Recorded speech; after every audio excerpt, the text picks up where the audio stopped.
Hey everybody, it's Joe Walsh here with Peghead Nation, and we're going to be checking out a waltz today. You might have noticed a lot of states have their own waltz named after them, and I can't seem to find one for the state that I live in, Maine. So now I'm resigned to playing a great waltz from Kentucky, the Kentucky Waltz. That's what we're checking out today. We're going to learn the melody, and we're going to learn some places where you can dress up the melody with a little tremolo. And joining me here is the great guitarist Scott Nygaard. Before we get started with the melody, if you want to download the PDF with the transcription and the tab, you can follow along with us. So this is the Kentucky Waltz. 1, 2, 3, 1, 2.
Great. So now that we've heard this tune, let's give it a try.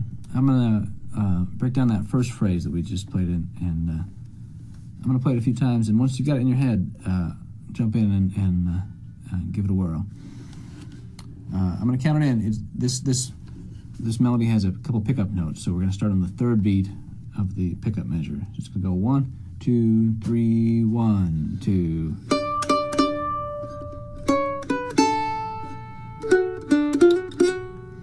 Let's do that much. Let's try that much together. Here comes again. 1, 2, 3, 1, 2.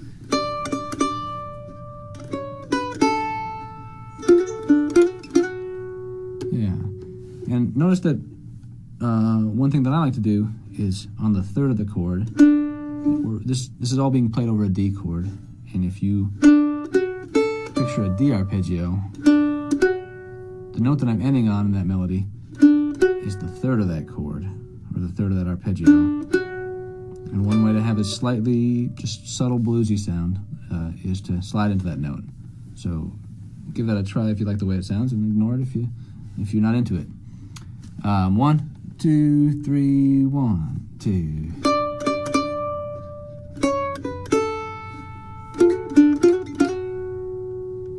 And let's check out the next phrase. It's going to start just 1/8 note earlier, so it's going to start on the and of 2, and I'll count it in and start to hear it. If I would encourage you to try starting that phrase on an upstroke, since it's on the and, it's on the offbeat. So here's the second phrase. 1, 2, 3, 1, 2.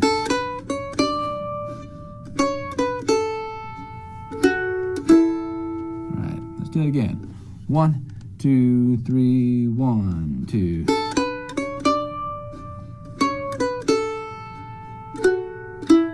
Yeah, one more time. Just gonna go 1, 2, 3, 1, 2.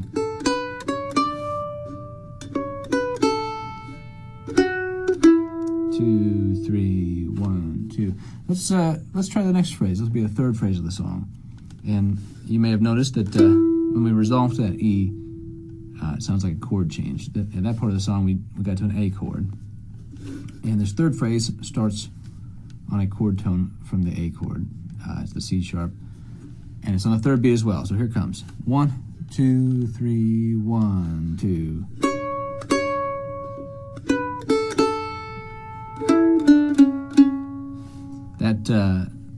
The note that we're starting that phrase with and the note that we're ending that phrase with, they're both functioning as the third of the chord.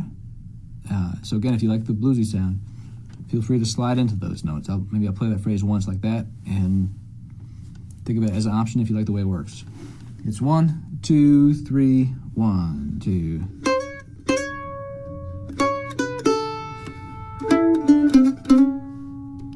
And I'll do it again without the sliding. 1, 2, 3, 1, 2.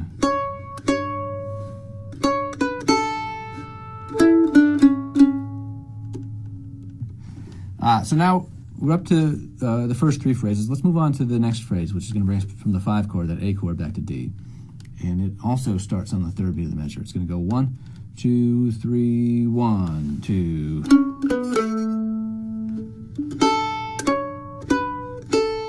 And that note where we play that A at the end of the phrase actually is where the D chord starts. Let's try that again. 1, 2, 3, 1, 2.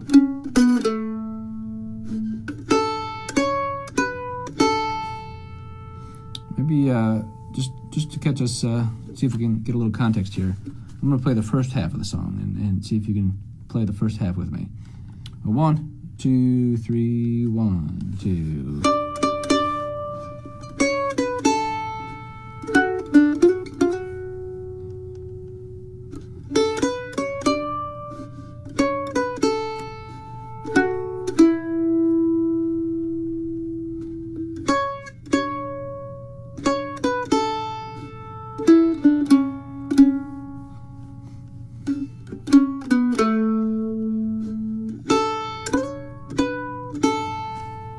So now we're halfway through, and this next, the second half starts with the very same first phrase we played at the beginning.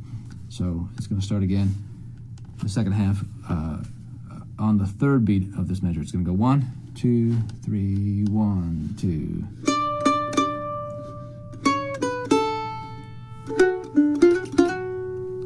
Great, so that's our fifth phrase. Let's jump ahead to the sixth phrase, since we already know that.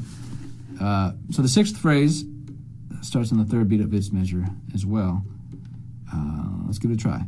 1, 2, 3, 1, 2.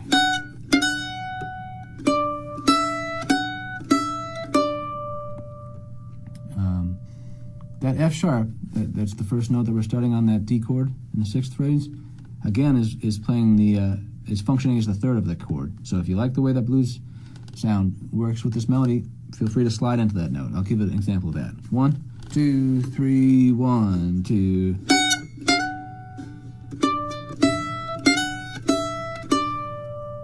And one more time, I'm going to try and play the chords as well so we can hear that chord change. It's 1, 2, 3, 1, 2.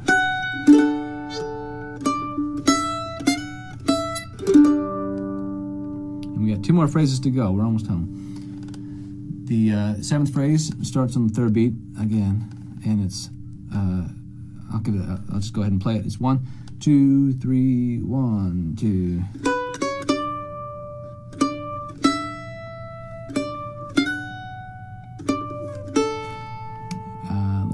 Let's try it together once you get it in your head. It's 1, 2, 3, 1, 2.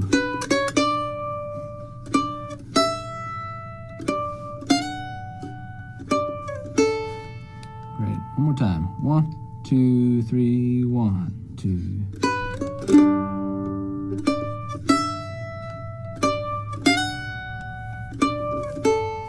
And the last phrase, like all the rest of the phrases, almost all the rest of the phrases, starts on the third beat of that measure. And it's 1, 2, 3, 1, 2.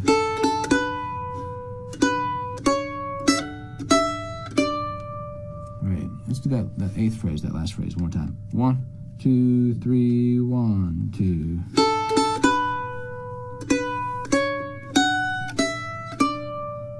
Great. We're gonna do the whole song now. Let's see if we can make it from the beginning to the end. 1, 2, 3, 1, 2.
So the last thing we got to do before we can say we know the song is we got to learn the chords. And I'm going to play through the melody and call out the chords as we go. And I would encourage you to check out how usually when a note ends a phrase or lasts a long time, it's almost always a chord tone.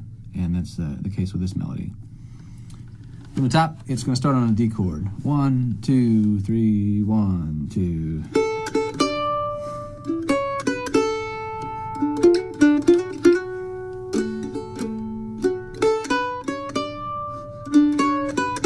Here comes an A chord right now.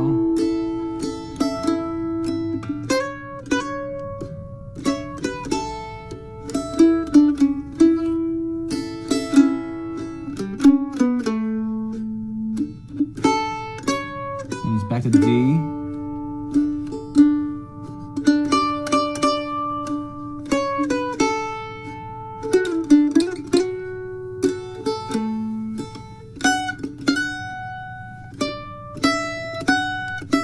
G, there's G sharp diminished, to the D, and B, E, A, and back to D. Great. Get that song out of your fingers and check back with me in the next lesson where we'll talk about how to use tremolo and some double stops to really dress up the melody, and we'll check out what some of those chords can tell us about things we can do in other songs. So have a good one, and I'll see you next time. It's Joe Walsh here with Peghead Nation.